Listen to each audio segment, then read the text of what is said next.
Bismillahirrahmanirrahim. Assalamualaikum warahmatullahi wabarakatuh. Selamat pagi, salam sejahtera untuk kita semua. Semoga kita dalam keadaan sehat walafiat. Baik, sebelum melanjutkan ke pembahasan, Bapak ingin sampaikan pertama, sebelum melakukan kegiatan kalian diwajibkan mandi, sarapan, pakai seragam, dan juga jangan lupa pakai masker. Semua ini difungsikan atau digunakan untuk pencegahan terhadap COVID-19.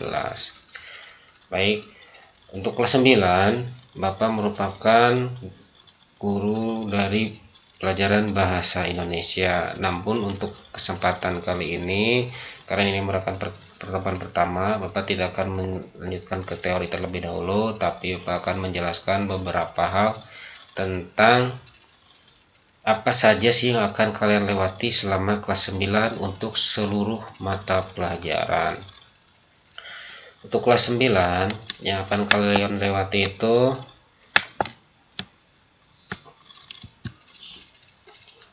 yang untuk semester pertama itu ulangan harian, praktek, PTS, dan PAS.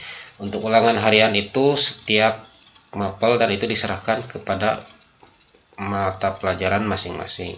Untuk praktek pun sama, untuk PTS itu sudah seperti biasa 3 bulan sekali dan PAS itu 6 bulan sekali. Untuk semester 2 terbagi juga ada ulangan harian, praktek, PTS, dan PAT. Namun untuk kelas 9 PAT itu tidak ada, tapi diganti dengan ujian sekolah. Ujian sekolah ini dimana merupakan salah satu syarat untuk kelulusan. Dan juga yang terakhir adalah AKM. Untuk AKM ini sistemnya sama seperti ujian nasional, jadi kurang lebih ini merupakan pengganti ujian nasional. Nah, selanjutnya adalah kelulusan. Untuk kelulusan itu siswa dikatakan lulus apabila yang pertama ketuntasan nilai rapot semester 1 sampai semester 5. Dalam artian setiap nilai yang ada di semester 1 sampai semester 5 harus di atas KKM.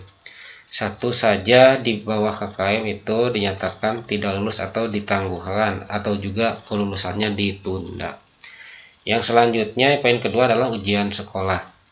Ujian sekolah ini sama juga merupakan tolak ukur kelulusan. Bahkan untuk yang ketuntasan nilai rapot semester 1 sampai 5 dan ujian sekolah ini merupakan bekal kalian untuk diterima di SMA dan SMK negeri di wilayah Jawa Barat dan nasional.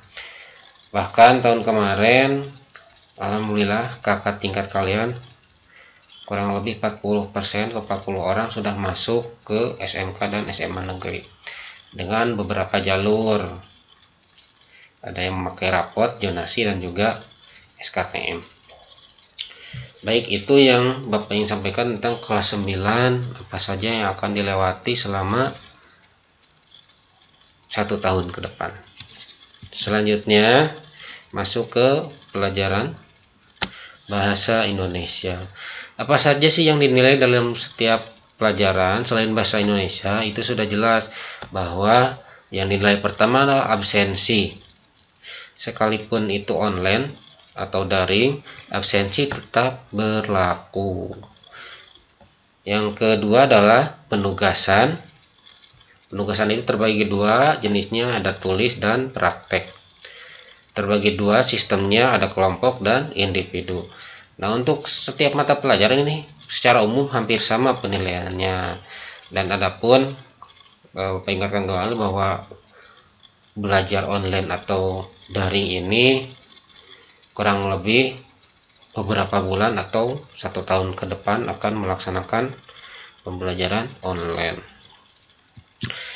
Nah, selanjutnya ini akan sampaikan beberapa tentang kompetensi dasar dari mata pelajaran bahasa Indonesia.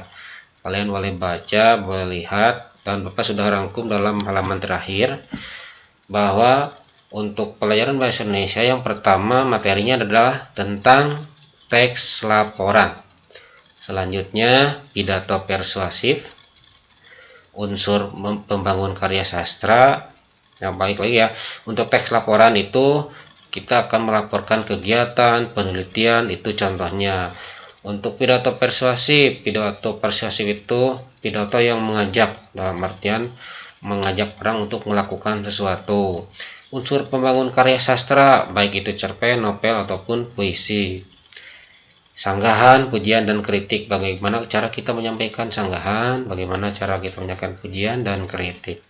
Teks tanggapan, bagaimana kita menanggapi suatu teks. Terus bagaimana diskusi, bagaimana kita berdiskusi. Selanjutnya adalah fakta dan opini. Fakta itu seperti apa, opini itu seperti apa. Teks inspiratif, teks atau cerita yang seolah-olah menarik kita untuk mengikuti apa yang ada dalam teks. Selanjutnya buku fiksi dan non-fiksi. Selanjutnya teks tanggapan dan lain-lain. Itu merupakan materi yang akan disampaikan selama 1 tahun ke depan. Nah, diulang ya. Untuk di sini tentunya kalian akan pada akhirnya kalian akan lulus dengan ketentuan yang sudah Bapak sampaikan di sini semua. Kalian dikatakan lulus dari semester 1 sampai semester 5 dengan mengikuti aturan-aturan yang sudah sekolah sampaikan. Jadi mudah-mudahan ada perubahan pada diri kalian, bisa membedakan mana waktu kelas 7, mana waktu kelas 8. Sekarang kalian kelas 9, di mana kalian merupakan tolak ukur untuk kelulusan di SMP Yudhistira. Baik, untuk hari pertama dicukupkan sekian. Terima kasih. Billahi taufiq wal hidayah. Wassalamualaikum warahmatullahi wabarakatuh.